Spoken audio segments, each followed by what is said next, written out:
It's WNYC. Stay with us. Marketplace is coming your way next. A look ahead to the next Brian Lehrer show tomorrow. The deputy mayor leading the city's response to the influx of migrants discusses the latest challenges, including how to get cities and towns outside the city on board with helping to house people. Plus, how climate activists are using the legal system to achieve their goals. That's the Brian Lehrer show tomorrow morning at 10 o'clock on 93.9 FM or AM 820. You can live stream it too at WNYC.org. Marketplace is coming up. It's 6:30. WNYC supporters include NJPAC Productions, presenting an intimate conversation and Q&A with ethologist and activist Jane Goodall at King's Theater in Brooklyn on Saturday, September 30th. Tickets on sale now at kingstheater.com.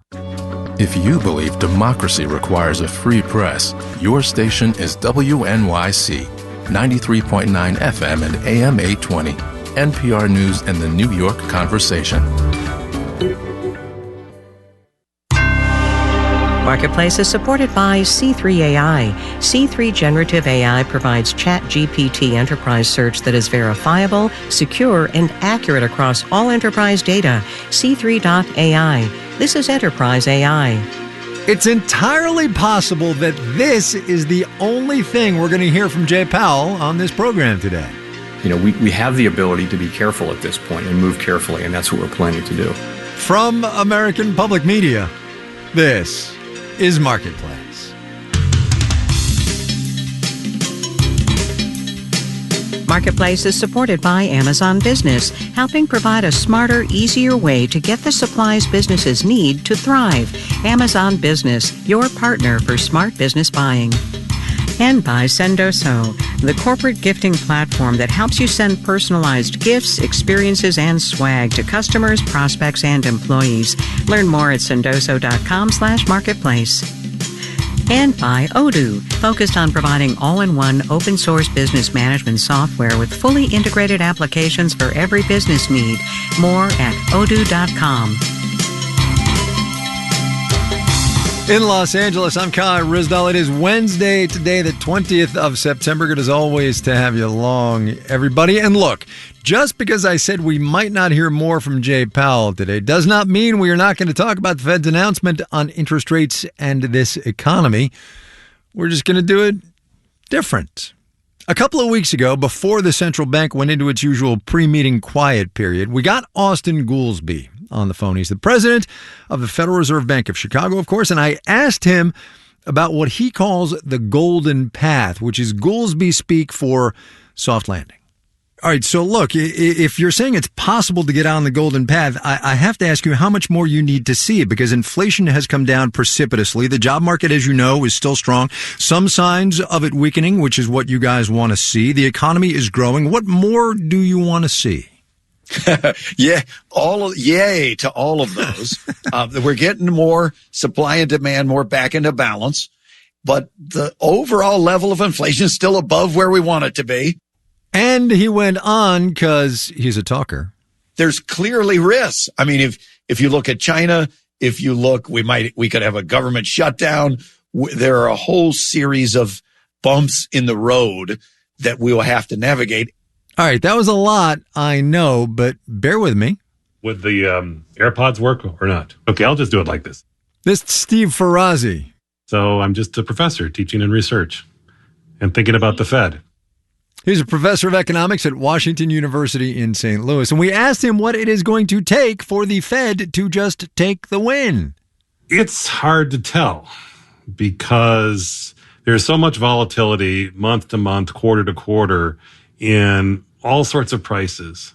It can be housing, it can be energy, it can be food. It's got to be a more sustained period when we see inflation not much above 2%. If it's 2.2 or 2.3 or 2.5, given the volatility, I think it's probably fine. But they say they want 2%. They want 2. They've got 3.7 right now, just by way of reminder. Same question. What's it going to take? We are all good. We are recording. Went to Kara McDaniel. She's at Arizona State. I would be looking for persistently good numbers. Persistently low, not just one, and maybe not just 2, but persistent low levels of core inflation. Okay, but when? Your guess is as good as mine. I would say, months, right? Months and months. Here's why the when matters. When I ask students, how do you think the Fed is doing? They're like, the price is still going up. So I don't know what you're talking about, that the Fed is doing very well. The students in question study with Golnaz Moti at Western Kentucky University. To control inflation is to control expectation. If you haven't managed to control people's expectation, you still have a way to go. Inflation expectations are right now, and to be clear, anchored, as economists and Jay Powell like to say. But they are anchored, according to the most recent University of Michigan survey of consumer sentiment, at better than 3%. The Fed's announcement and the Jay Powell press conference that followed was a bit of an anchor on stocks today. We will have the details when we do the numbers.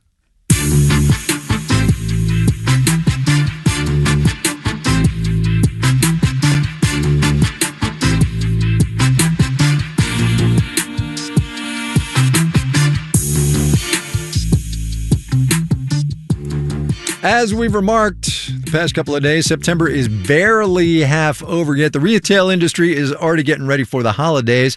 Amazon's looking to add 250,000 people. That's almost 70% more than last year. Target is staying with the 100,000 it hired last year. Macy's is down just a bit. Kind of a mixed bag that actually does offer us some insights as to how retailers are feeling right now. Marketplace's Kristen Schwab takes it from there. Amazon is desperate to hire, so much that Afori Agboka, a company vice president, had one message and one message only during our call. We encourage people to go to Amazon.com/apply. Go to Amazon.com/apply. Amazon.com/apply. Message delivered, I guess. Amazon, which is a marketplace underwriter, has opened 50 new facilities this year, and Agboka says the company expects customers to spend more. Black Friday, Small Business Saturday, and Cyber Monday. We believe they're going to be higher numbers. So far, that puts Amazon on an island. Other major retailers are either hiring the same number of seasonal workers as last year or less. Andy Challenger at the outplacement firm Challenger Gray and Christmas says many haven't made announcements at all. The fact that they have been taking so long to make those announcements could be an indicator that it's going to be a slower holiday hiring season. Slower because of uncertainty, years of it. Jessica Ramirez is an analyst at Jane Hawley and Associates. The first year, if you think about it, during the pandemic, we didn't have inventory, so you were advised to shop early. Last year, we had too much inventory, so we were trying to get things out the door. And this year, the consumer is likely going to space out their shopping. Because inflation is straining people's wallets. Also, Ramirez says retailers are still figuring out how to staff warehouses and stores as consumers switch between shopping in person and online and using curbside pickup. I don't feel it's as straightforward as it used to be or how we would want it to be. Jesse Wheeler, an economist at Morning Consult, says this adds to retailers' uncertainty. And with wage growth still strong, they will certainly lead them to be maybe more on the cautious side when laying out their hiring plans this season. He says temporary workers can be a bellwether for the economy. And right now, it's saying sit back, hold tight, things are still confusing. I'm Kristen Schwab for Marketplace.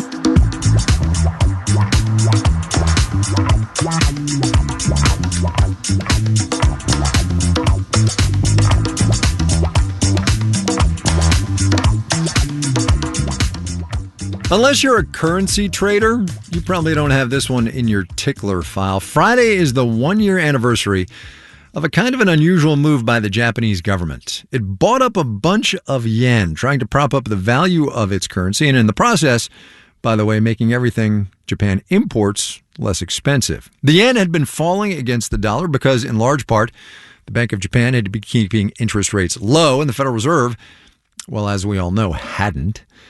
You fast forward to today, the yen is falling again, and this week Japan kind of hinted it might get back into the foreign exchange markets. The United States is rarely cool with other countries intervening like that, but Treasury Secretary Janet Yellen did say this week the Biden administration might understand if Japan decides to do something. As Marketplace's Justin Ho reports, the Treasury Department's opinions on the currency markets kind of depend on the details. The U.S. has a few reasons to be concerned if a country tries to influence its own currency. They're particularly concerned about countries that try to keep their currency low to make their exports more competitive.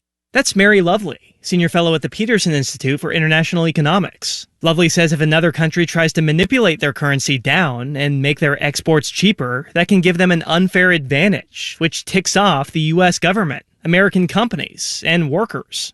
Because they feel that it creates a situation where competition between firms is not based on market conditions.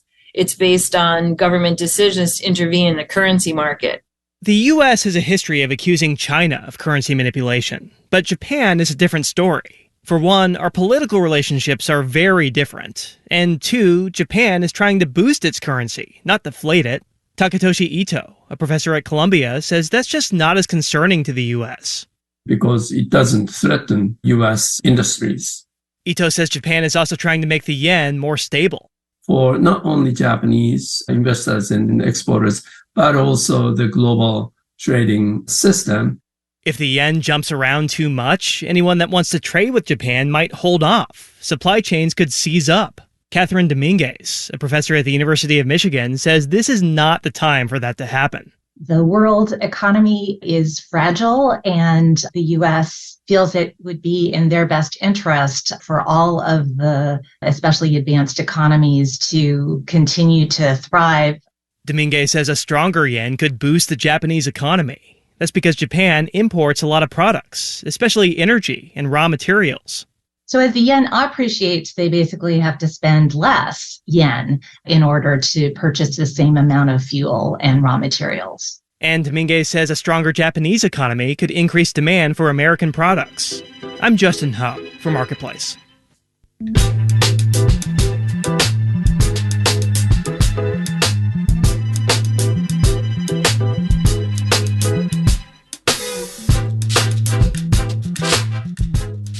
Once they've got the technology basically down, maybe the key question for AI companies is to anthropomorphize or not to anthropomorphize. There is, of course, the very non-human and very technobot-sounding ChatGPT. Google has gone the Shakespearean route, naming its AI interlocutor Bard. And then there's Claude, from a company kind of appropriately called Anthropic. Technology companies and venture capitalists have spent hundreds of millions, maybe billions of dollars developing their AI products. Now, of course, they have to persuade us to use them, and step one is finding the right name. Here's Marketplace's Matt Levin. Long before ChatGPT, even before Alexa and Cortana and Siri, the AI most Americans knew on a first-name basis was Watson. Watson, the IBM supercomputer that destroyed Ken Jennings and the rest of the meat puppet competition on Jeopardy back in 2011. Watson. Who is Henry VIII? You are right again. Watson. What is the elegance of the hedgehog? You are right. Dave Ferrucci led the team at IBM that developed Watson when he wasn't in one of the many, many meetings with the marketing team. You don't realize how much consternation just goes into this naming thing. Ferrucci remembers rounds of debate between a few names. I bet you can guess one of the other leading candidates. People were talking about Sherlock. Sherlock, of course, is the titular star, the brilliant one, the guy who actually solves the murder. And that's not really the role Ferrucci envisioned for AI. I like the notion that computers were helping humans make better decisions and helping humans collect the facts and things like that. Watson was impressive, but this new wave of generative AI tools can do a lot more, write legal memos, win art competitions, which presents some dilemmas for branding teams. Lean into the power of the tech or reassure anxious customers that you're here to help them, not replace them. Katie Steinmetz is a project director at Catchword Branding. So on the one hand, you have something like Microsoft has Copilot. Copilot is a new AI tool for Word and Excel. It's Copilot. It is not Autopilot. And on the other hand, you have consulting firm McKinsey's AI service, Quantum Black, a name that says we're like Skynet from the Terminator movies, only more terrifying. Steinmetz says the decision to use a human name can make your AI sound more relatable and friendly, but it also raises expectations. It invites you to think about the chatbot as an entity, as an individual, as someone who can understand nuance as a human could, and that could be overpromising depending on the company. She says companies that are christening their AI with human names are increasingly going gender neutral or male. Siri and Alexa were criticized for reinforcing sexist tropes of women as helpers and assistants. The male names have to strike the right tone, though. You're probably not going to see Genghis GPT anytime soon. I think you look at a name like Claude, right, from Anthropic. I would say it's a kind of gentle male name. If we know any Claude, it's probably Claude Monet. Nice painting, maybe a little too French for you, right? But it doesn't at all sound threatening. There's another dimension to choosing a human name tech companies have sometimes neglected: the actual humans. It got a lot easier at some point to go by Lex. There's a certain point where you want to stop hearing the same joke about your name. Lex Vaughn is a writer and editor of The Needling, a humor website in Seattle. But back in 2006, when we first became friends, I knew her as Alexa. That was well before things like this started happening. I've had friends, like FaceTime their kids when they're visiting me, and they think I am the Alexa. While it was funny to tell kids to ask her anything, it slowly dawned on Alexa that a whole generation would associate her with a digital servant. Alexa switched to Lex a few years ago, and it's working for her. Well, at least for now. Don't get mad at me. Part of the reason I reached out to you specifically, I'm going to forward you something. And I just want to get your reaction to this. Okay. Oh, boy. Read it out loud. Okay. Hey, Matt, you're getting this email because you signed up for Lex. Oh, no. Lex is also the name of a new AI writing assistant. Human Lex won't be using it for her job anytime soon. I'm Matt Levin for Marketplace.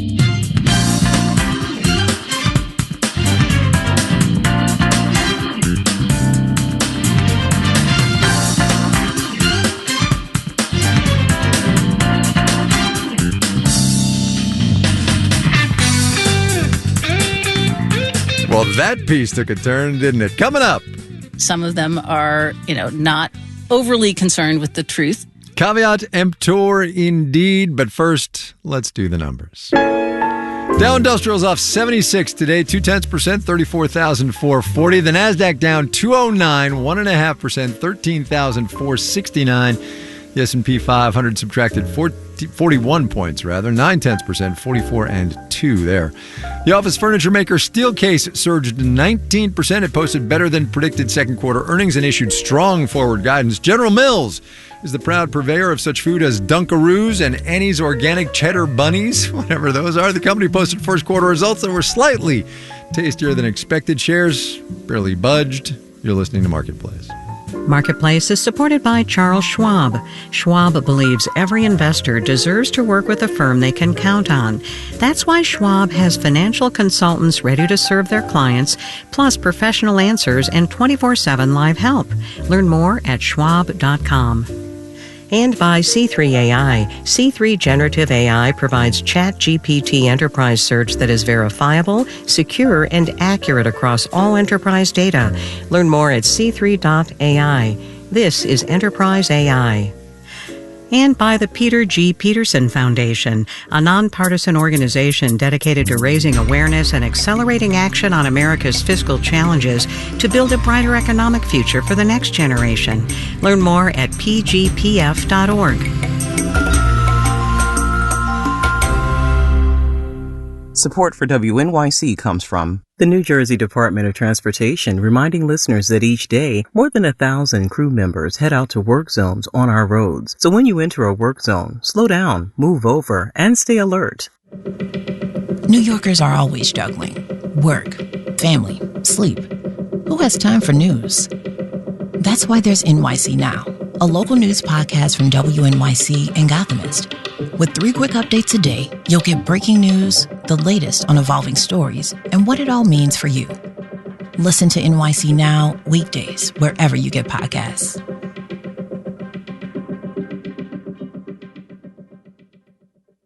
You're listening to Marketplace on WNYC. In the 7 o'clock hour of All Things Considered, Americans who were detained for years in Iran stepped off a plane in the U.S. yesterday and into the arms of their loved ones. We'll hear from the brother of one of the former prisoners. That's in the 7 o'clock hour of All Things Considered. Stay with us. This is Marketplace. I'm Kai Ryssdal. There's new data out today from Pew about Latinos in the United States and how, for our purposes, they participate in this economy. 75% of the 64 million Latinos here can carry on a conversation in Spanish pretty well or very well, Pew says. 63% of them speak Spanglish at least sometimes. There's also data on language as a marker of cultural identity and how Latinos who don't speak Spanish feel about it. But as the demographics of this country change, Latinos are now just about 20% of the population and growing. Language is really a business opportunity, and advertisers are paying close attention to that language, whether it's Spanish, English, or something in between. Marketplace's Elizabeth Troval has that one. In a new Colgate ad, two girls with braces, nervous about school picture day, smile at each other. Then the voiceover says, Sonreír primero can help someone find the courage para hacer lo mismo. The Spanglish ads have impressed Janina Volpe with ad agency Kramer Krasselt. A Spanglish spot that is working is something for us to not only celebrate culturally, but for us business-minded nerds such as myself to really investigate. Using Spanish is down to a science for Vertigo Media Group's Lisa Mirable on Long Island, New York, who tests ads. She says while grandma prefers them 100% in Spanish, for the next generation, you're still kind of like at a 30% range of Spanish to English. And the grandkids? They're very loyal and very proud of their heritage. So we run Spanglish ads as well. But at this point, we're running more of like an 8% Spanish to English mix. Small and large corporations are investing in Spanglish ads, says Vaquero Advertising's Fernando Alvarez. They're for kids who grew up speaking English. But every time that they come to their grandparents' house that are Mexican or, Puerto Rican or Cuban or Argentinian, they were listening to Spanish every single day and they were learning it. And Juan Alanis of Big Oak Tree Media says bilingual marketing is the future. Not only bilingual in Spanish, but I think it's going to start incorporating other languages as well. He says it's a reflection of the diverse, multicultural ways future generations communicate. I'm Elizabeth Troval for Marketplace.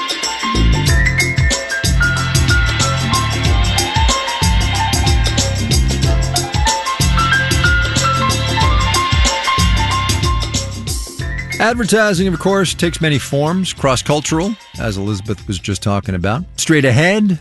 Some are funny. Sometimes ads are a little abstract. Also, false. For instance, what do the Burger King Whopper, the Subway tuna sandwich, and the Taco Bell Crunchwrap all have in common? Besides being, unexciting lunch options, they've all been the subject of recent false advertising litigation. And that is just the short list of a host of claims involving hundreds of products, food or otherwise, that have been deceptively marketed to the consuming public. Where then do courts draw the line between false advertising and just buyer beware? To answer that, we called Professor Rebecca Tushnet at Harvard Law, who teaches aspiring attorneys about these kinds of things. Professor, welcome to the program. It's good to be here. Could we get a little ground truth here first? I suppose a little definitions here. What is, in the eyes of the law, false advertising? False advertising is essentially a broken promise. You promised something that you didn't deliver that matters to the consumer, that is a reason that they might want to buy something. So you gave two parts of the answer there. One was give them a reason and then consumers. And the reason I asked that is because it's reasonable consumer, right?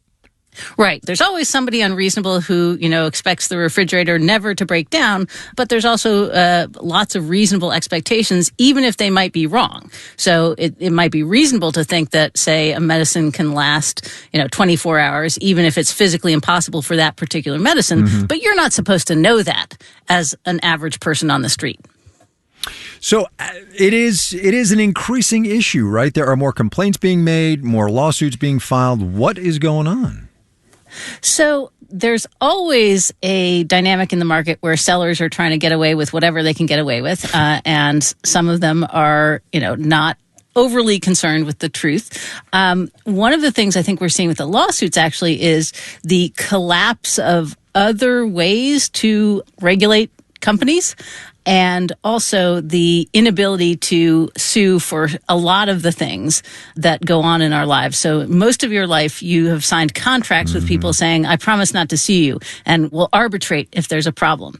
So what's left is the stuff that you don't sign a contract for, the stuff that you buy in the store. So the $5 purchases or the fast food lunch, there you can still sue, and that's where the lawsuits are concentrating. Yeah, a lot of fast food and a lot of food in general, right? Why is that the case? It's because there's a lot of incentive to make promises or make suggestions to consumers.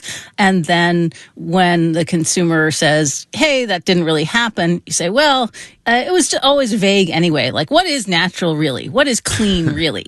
And, it's difficult because, of course, they want you to rely on it. And then they want to say, but it was too vague for any reasonable person to rely on it. So the dynamic here is somewhat unfortunate for the consumer. Right. So what is the remedy for a wronged consumer? I mean, there's this Burger King Whopper case where Burger Kings are actually, not as big as they are advertised. And do we all get free Whoppers, or what's the solution?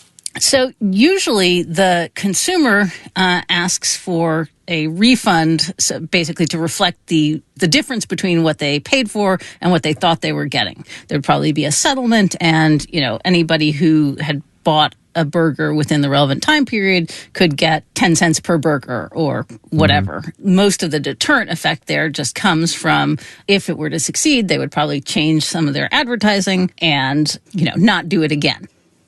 Entirely apart from the food and beverage and those things where you just buy stuff because you need stuff. This thing you mentioned about signing contracts and signing away your rights to sue and committing to arbitration, what's the net effect of that? Where do we go in the long run with that, right? Because that's kind of what this is all about.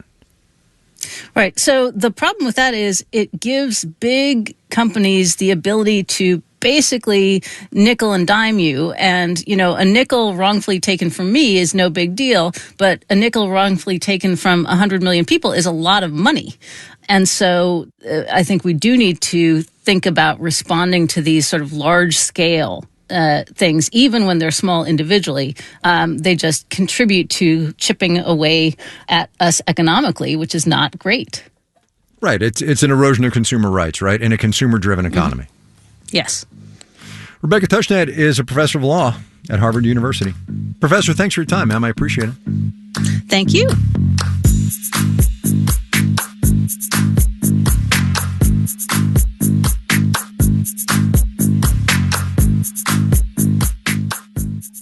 This final note on the way out today, in which I have failed you, because it turns out we are going to have another Jay Powell cut in the program.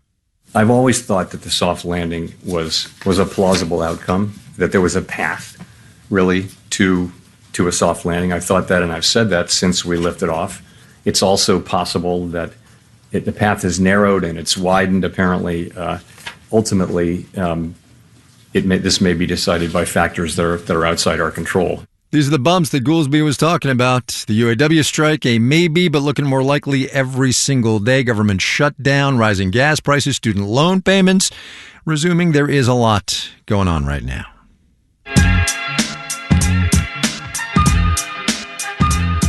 Marketplace is supported by Amazon Business, helping provide a smarter, easier way to get the supplies businesses need to thrive.